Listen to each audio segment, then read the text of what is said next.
So as you can see, I just have it right here on my stove. But before you do that, you're gonna wanna poke it with a few holes all the way around so that it doesn't explode.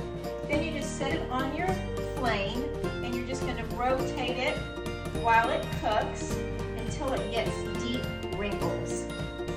Now that the eggplant is good and roasted, see how it's got the deep wrinkles and it's just starting to split?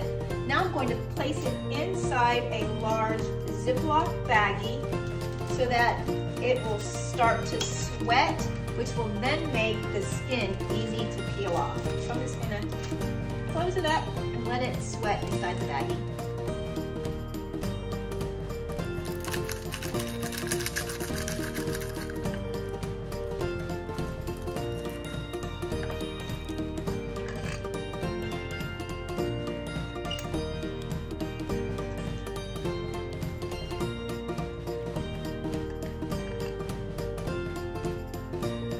I've got the eggplant peeled and now I'm just going to cut it into some big chunks and add it to the Deluxe cooking blender along with all the rest of the ingredients.